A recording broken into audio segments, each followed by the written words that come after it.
On the 2nd of December, 1993, a man stood barefoot on a terracotta rooftop in Los Olivos, Medellín, firing a pistol blindly into the street below. He had been running for 16 months. He had once commanded an army of assassins, owned private zoos, bribed presidents, and detonated bombs in the heart of a capital city. He had been, at the peak of his power, the seventh wealthiest man on the planet. And now he was bleeding, cornered, and shouting his location into a telephone that Colombian intelligence had already traced. Seconds later, a bullet entered the back of his head.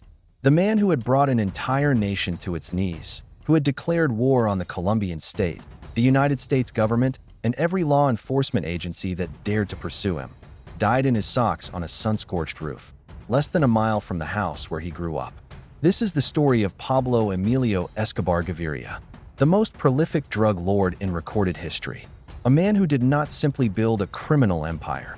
He built a shadow state inside a sovereign nation, and for nearly 2 decades, that shadow swallowed everything. Pablo Escobar was born on the 1st of December, 1949, in Rio Negro, a small municipality outside Medellín, Colombia. He was raised in Envigado, a working-class suburb, by a schoolteacher mother and a farmer father. By his teenage years, he was already operating on the fringes of Colombian criminal life, stealing gravestones, reselling them to smugglers, running contraband cigarettes, and according to multiple accounts, facilitating kidnappings for low-level criminal networks. He was not simply opportunistic. He was strategic, calculating, and utterly without sentiment when it came to eliminating obstacles. In the mid-1970s, Escobar recognized something that would define his entire criminal career. Cocaine was not yet an industrial product. It was disorganized, undersupplied, and wildly underdistributed into the United States market. The infrastructure for a monopoly was there for the taking. He took it. By 1976, Escobar had begun smuggling cocaine paste from Peru into Colombia for refinement and export. He did not simply participate in the cocaine trade. He industrialized it. He built clandestine laboratories deep in the Colombian jungle, established smuggling corridors through the Caribbean, and recruited a network of pilots, customs officials, police officers, and politicians through a strategy he would later make infamous: plata o plomo, silver or lead. Accept the bribe or accept the bullet. There was no third option.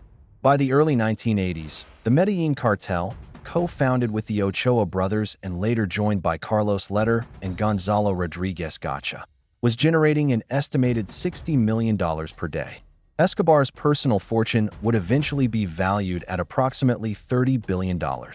He appeared on Forbes' list of the world's wealthiest individuals. He built an estate called Hacienda Napoles, which included a private airport, a bullfighting ring, and a zoo populated with hippopotamuses, elephants, and giraffes. He constructed entire housing developments for the Medellín poor, built football pitches, handed out cash in the streets, and was worshipped by significant sections of the Colombian underclass as a folk hero, a Robin Hood with blood on his hands. In 1982, he was elected as an alternate member of the Colombian Congress. He sat in the national legislature. He attended sessions. He posed for photographs.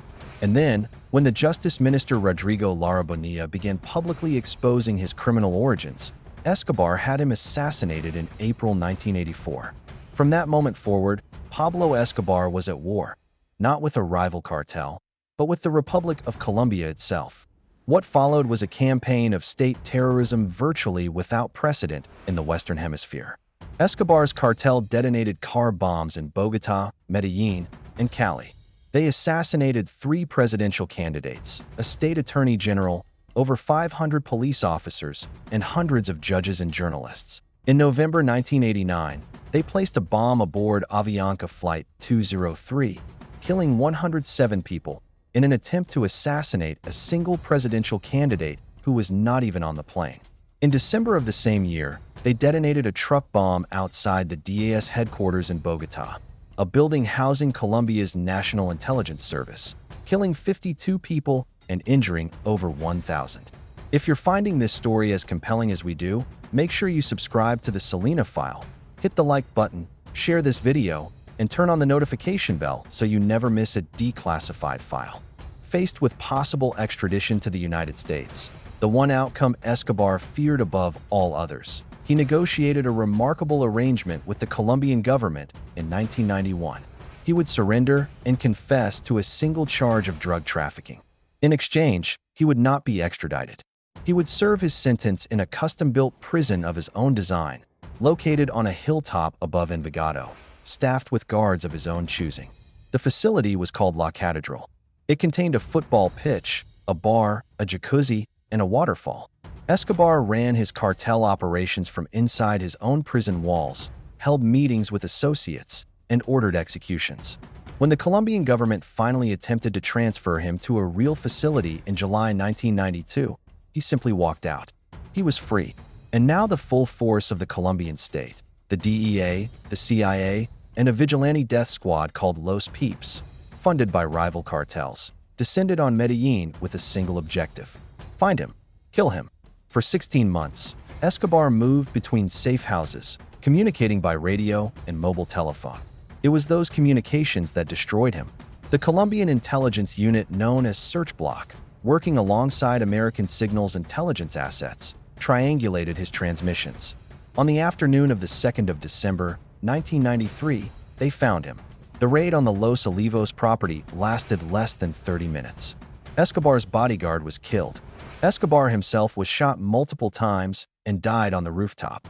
The official Colombian government position holds that he was killed in the firefight. Others, including members of his own family and some investigators, have long argued that the final shot to the head was a deliberate execution rather than a combat wound. The Colombian government has never definitively resolved the question. What is not in dispute is what his death meant. Colombia did not immediately become peaceful. The Cali cartel rose to fill the void, and the structural violence of the drug trade continued for decades. But the era of one man holding an entire nation hostage through bombs, assassinations, and terror had ended.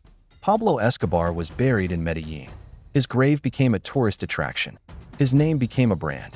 His face appeared on T-shirts sold in markets from London to Los Angeles. The man who ordered the murders of thousands was, to many, romanticized, his crimes softened by distance, his story consumed as entertainment. The Selena file does not deal in romance. We deal in record. And the record shows a man who built his empire on the corpses of judges, police officers, journalists, and civilians who never chose to be part of his war.